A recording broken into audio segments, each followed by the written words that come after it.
जय मसीह की दोस्तों, शालोम। स्वागत है हमारे इस वीडियो में। आज हम हैं गार्डन टोम, जहां से हम देख रहे हैं गोलगुत्था पर्वत, गोलगुत्था पहाड़। और इसके पीछे का मैं आपको रहस्य बताऊंगा कि इसे गोलगुत्था पहाड़ क्यों कहते हैं, या फिर खोपड़ी की जगह इसे क्यों कहते हैं। स्कल हिल, इंग्लिश में इसको स्कल हिल कहा जाता है। ये जेरूशलेम के पुराने दीवार के बाहर है। सामने वो चट्टान का पहाड़ दिख रहा है जिसे दुनिया स्कल हिल या गॉर्डन स्कलवरी कहते हैं। देखिए, ये चट्टान सचमुच खोपड़ी जैसी लगती है। दो आंखों वाली खोखली जगह, बीच में नाक, ऊपर माथा। बाइबल इसे गोलगोथा कहती है, खोपड़ी का स्थान।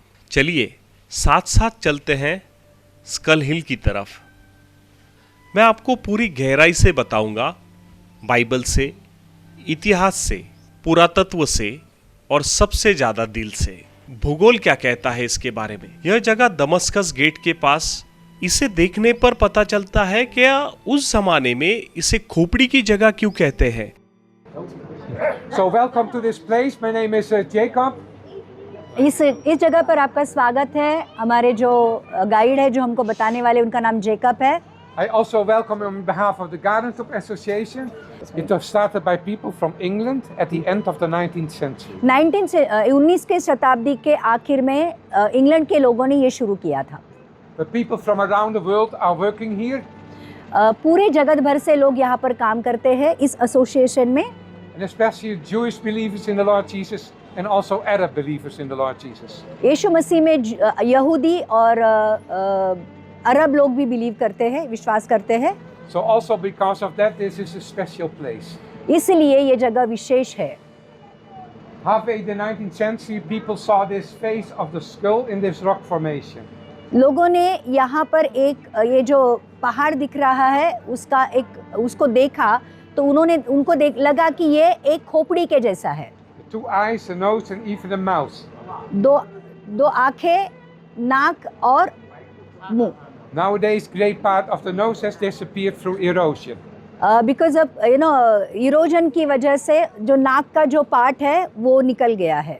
But because of this face of the skull, we think that could be the place of the crucifixion of the Lord Jesus. ये खोपड़ी का जैसा जो शेप है, इसकी वजह से यहाँ पर कहा जाता है कि ये खोपड़ी की जगह है। Because you remember, Golgotha is the Aramaic word for skull. क्योंकि गोलगत्ता का मतलब होता है खोपड़ी, स्कल। अरेमिक भाषा में मतलब है स्कल, या।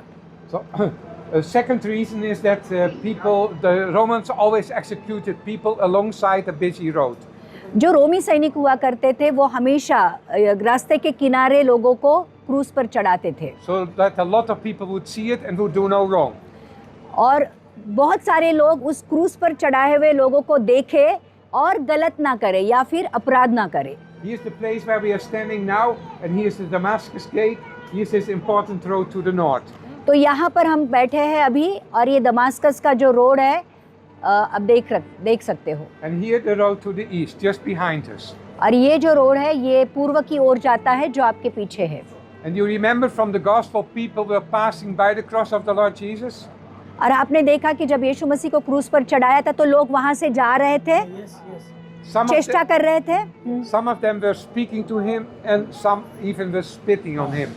कई लोग उससे बातें कर रहे थे, चेष्टा कर रहे थे, और कई लोग तो उसके ऊपर थूक रहे थे। You only can do it when you're close by, you know. और ये हम कब कर सकते हैं? जब हम बहुत नजदीक है। Another reason why this could be the place is that this has been a stone quarry before. यहाँ पर पहले पहाड़ जैसा एरिया रहेगा। There's an oral Jewish tradition that this stone quarry was used to stone people. अच्छा, stone क्वारीवर्स, okay. तो यहाँ पर एक जगह ऐसे होती थी कि जो लोग अपराध करते थे, उनको पत्थरों से, जैसे व्यभिचार में पकड़े जाते थे, तो क्या करते थे? पत्थर से मार कर उनको मार देते थे। तो वो जगह यहाँ पर। Just behind this garden, there's another garden, and there is a church built in remembrance of Stephan. Okay, ये जो गार्डन है, उसके पीछे एक गार्डन है, वहाँ पर एक चर्च है, स्टेफनस। कितने लोगों को पता है स्टेफनस? उसके याद में वो चर्च बनाया है। So it makes sense that the Romans used the same place. रोमी लोग, स्टेफनस को पथराव किया गया था, पता है आपको? नहीं यहाँ पर तो हाँ शहर के बाहर स्तिफनुस को पथराव किया गया था, तो हो सकता है कि वो जगह यहाँ पर हो और स्तिफनुस का चर्च वहाँ है।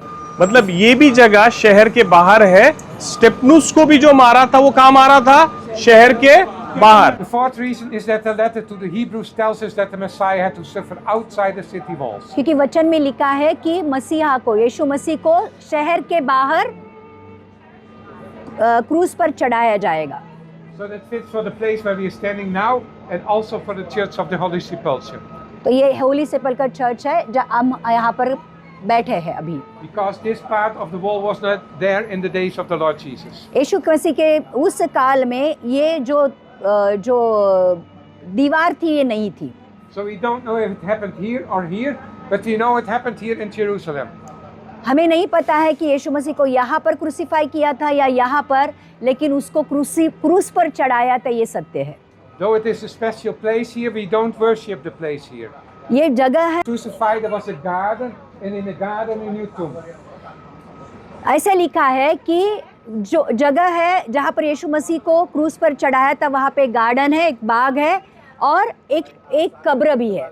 So here we can really visualize how it looked like in the days of the Lord Jesus. तो हम देख सकते हैं कि यीशु मसीह के काल में ये जगह कैसे दिख सकती है, दिखती होगी।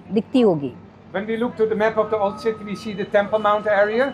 यहाँ पर टेम्पल माउंट है, अगर हम इस नकाशा में We देखते हैं remember that Father Abraham was asked to sacrifice his beloved son. तो आपको पता है कि मोरिया पर्वत पर अब्राहम को अपने इसहाक को बलिदान करने के लिए परमेश्वर ने कहा था, But on the last moment, God stopped him. लेकिन जब वो करने लगा तो परमेश्वर ने उसको क्या किया? रोक दिया। For us, it refers to John 3, verse 16.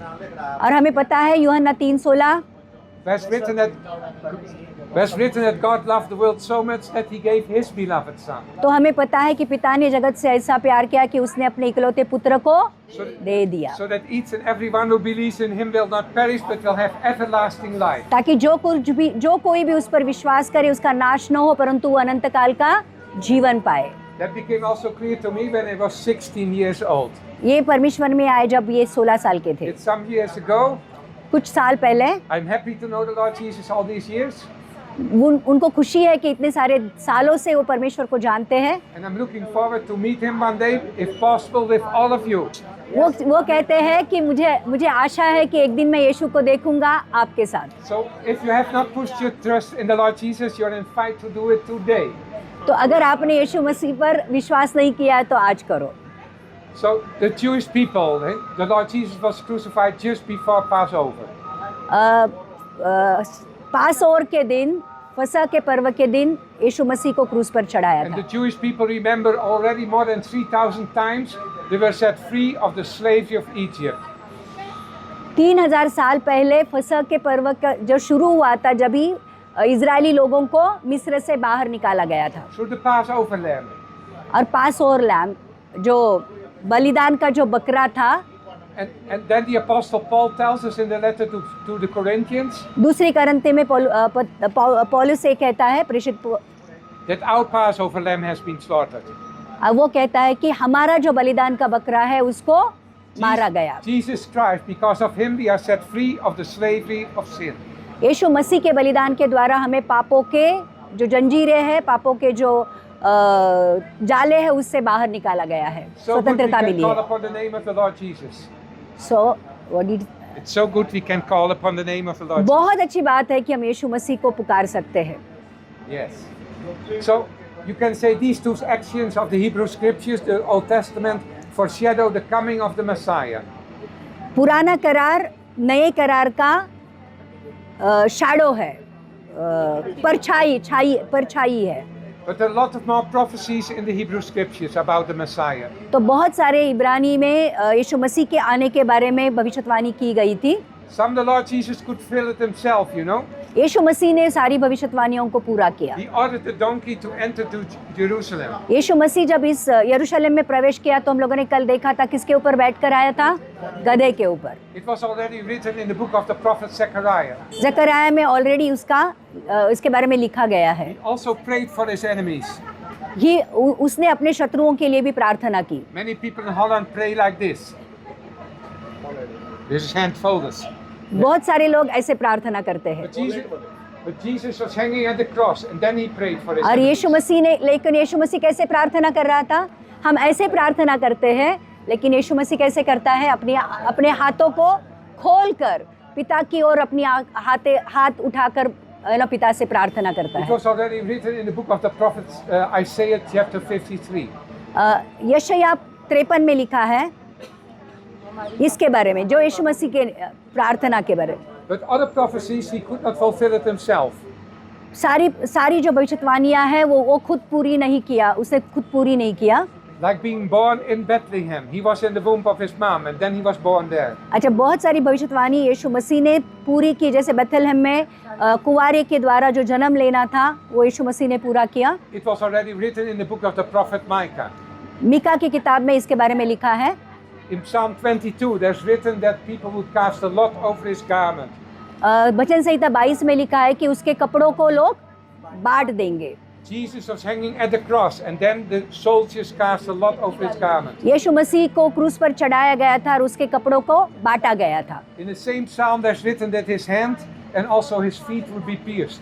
तो वचन संहिता 22 में लिखा है कि उसके हाथों पैरों में कीले ठोके जाएंगे। So because of these prophecies we are sure was the real Messiah. तो इन सारी भविष्यवाणियों को पूरा होते हुए देखकर हम जान सकते हैं कि हमारे यीशु मसीह जिंदा और सच्चा खुदा है। When I was a teenager there was a guy in Holland in Amsterdam and he told the people I am God. Holland में एक आदमी था जो खुद को यीशु मसीह बता रहा था And he had some followers also. और उसके बहुत सारे पीछे चलने वाले भी थे।